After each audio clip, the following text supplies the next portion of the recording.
मैं वो हूँ जो कल्पनाथ राय जी के बाद आज तक कांग्रेस के द्वारा मऊ की हिफाजत में लगी,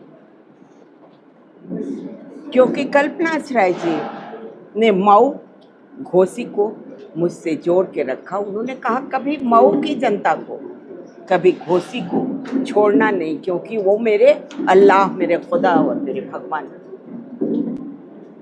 तुम्हारी भावना हमेशा उनके साथ रहनी चाहिए। और मैं चाहे चुनाव हारी या जीती, जो भी आपका स्नेह और आशीर्वाद मुझे मिला, मैं उसके साथ पूरे विश्वास, पूरी तन्मयता के साथ आपके साथ हूँ, आपके साथ रहूंगी मरते दम तक। राजीव गांधी, सोनिया गांधी,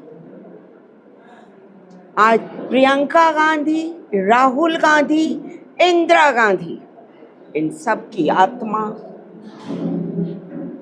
झकझोर के राय साहब ने कांग्रेस से विकास किया, चाहे वो एमपी रहे या ना रहे, उनके विकास की गति नहीं रुकी। और जो लोग ये कहते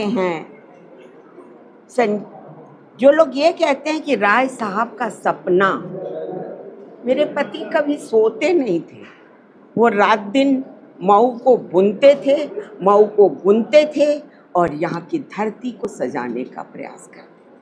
उन्होंने यहीं की धरती को नहीं, अपने विकास के कार्यों से पूर्वांचल के साथ साथ पूरे देश में अपने विकास की गति को दिशा दिया। और जहाँ जगह मिली वहाँ उन्होंने ये नहीं देखा कि इससे मुझे क्या लाभ है, क्या हानि है, विकास को स्थापित किया।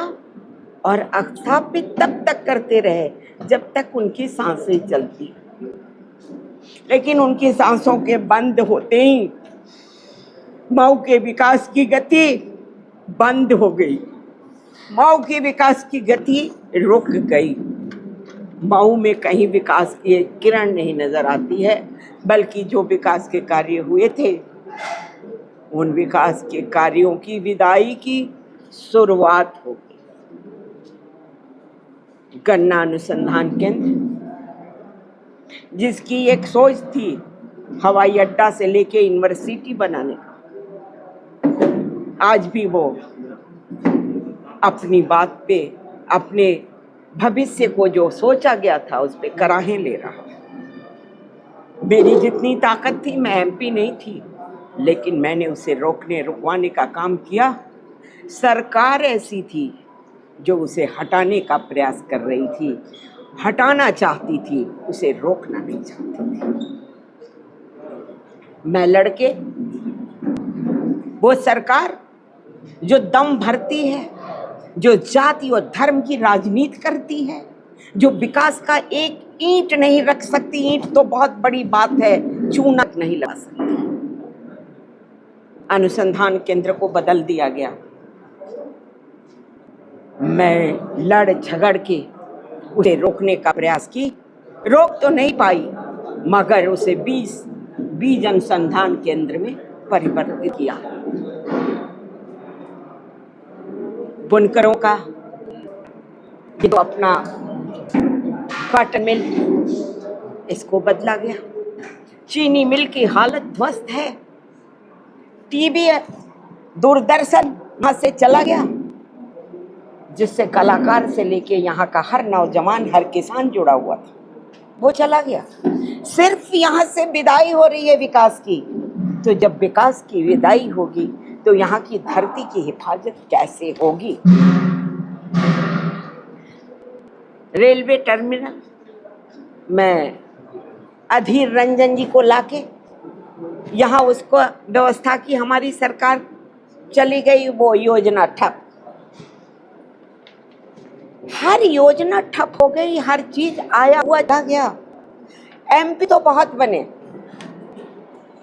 और जो एमपी बने उनकी सरकारें भी रहीं, लेकिन उन सरकारों ने कोई ध्यान नहीं दिया, कोई काम नहीं किया। राय साहब 24 साल एमपी रहे, मिनिस्टर रहे, किसी भी दल की सरकार नहीं, विकास की गति नहीं रुकी, चलती रही। मैं उनके साथ दिन चलती थी। आज क्या हालत है? आज हालत ये है कि विकास का नाम लेवा भी नहीं है। सिर्फ हिंदू मुस्लिम धर्म, पूजा पाठ। पूजा तो की होनी चाहिए, पूजा तो इस धरती की होनी चाहिए, पूजा तो जमीन के विकास को सजा की होनी चाहिए, जो नहीं हो रही। इसी बीच में हमारी मुलाकात आपके उम्मीदवार, हमारा बेटा कहिए, हमारा सहयोगी कहिए, राजीव राय जी से हुई, जिन्हें टिकट मिला। हमारी इनसे वार्ता हुई। मैंने इनसे सवाल किया कि जो ही मंच सजा के आता है वो सिर्फ एक ही बात करता है कि मैं कल्पनाथ के सपनों को साकार करूंगा। अरे कल्पना बारे में जानता हूँ, उनका सपना क्या था ये जानते हो? वो सोते थे या नहीं सोते थे ये जानते हो? तो पहले बैठो, मुझसे कल्पना की बात सुनो और मेरी बात सुनो और मेरे दर्द को सुनो। जो घर बनाता है ना, जब उसका घर उजड़ता है तो उसे बड़ी पीड़ा होती है। मैं उस पीड़ा को देख रही हूँ और इस विश्वास के साथ राजीव जी से ये वायदा ले रही हूँ कि आप मऊ की हिफाजत करोगे, मऊ को बचाओगे, यहाँ विकास की गति को बढ़ाओगे, मेरा साथ दोगे, जहाँ तुम्हें जरूरत होगी मैं खड़ी मिलूँ। और आज ये आह्वान करने आई, कल्पनाथ जी की आत्मा, सुधा राय की आत्मा, कांग्रेस का साथ और मऊ की बूदी, किसान, बुनकर, महिलाएं, नौजवान किसान, हर जर्रे जर्रे में ये आवाज उठे कि कल्पनाथ फिर से विकास की गति बढ़ाने में हम साथ आ गए। और जब इन्होंने वादा मेरा कबूल किया तो मैं आपके बीच में आई हूँ, मऊ की जनता से ये अपील करने आई हूँ कि इसे पंपर वोटों से जिताओ।